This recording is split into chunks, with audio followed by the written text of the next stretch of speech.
Listen. You people want to get wild? Yeah. You want to get real wild? Do it. It's a Kentucky board gamer in the house.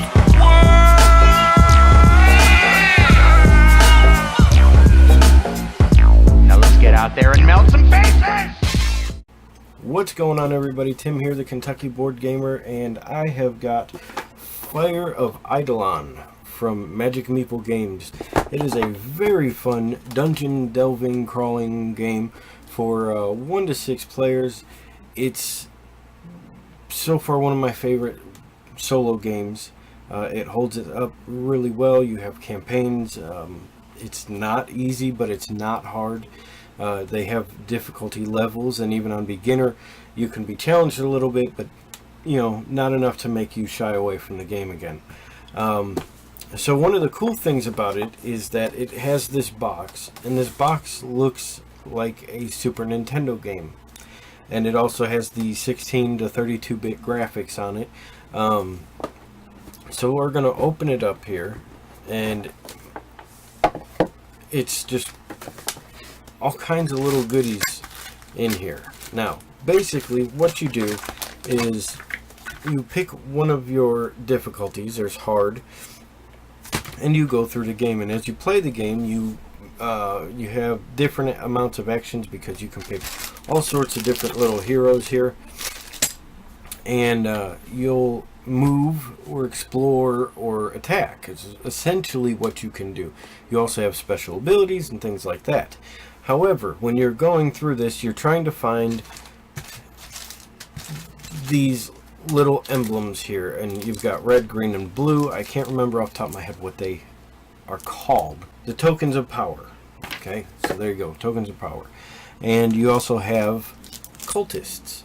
Now, the cultists would be drawn at the end on here, at the end of every turn for each player. And you're running through the dungeon, you're flipping over these 8 or 16-bit tiles, and the graphics are just beautiful on them. There you go. Now, they do a wonderful job at taking the pixelated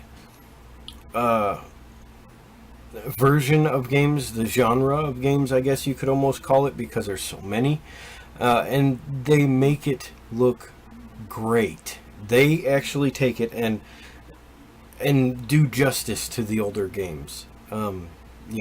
Nintendos and Super Nintendos and Segas and all them, they do a great job at emulating that into a board game.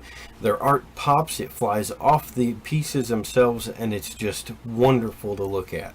Now, on top of this, as I said, it's easy to learn, it's easy to play, and it's about 30 to 40 minutes, and you get an actual dungeon crawling kind of game. So, I mean, that's pretty much it. The Fire of Eidolon is just this wonderful game by Magic Meeple Games, and I highly suggest, if you're a solo player, for sure, go get this game. If you don't have it, you should get it if you like the dungeon delving.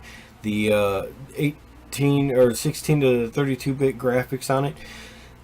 If you're not a fan of that, trust me, these at least set the bar for the standard. This should be the standard as far as the graphics go. If you're going to use pixelated graphics, it should be done this way.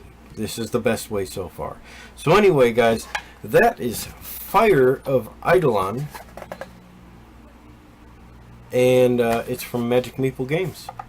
Be sure to check it out, and I will talk to you guys later.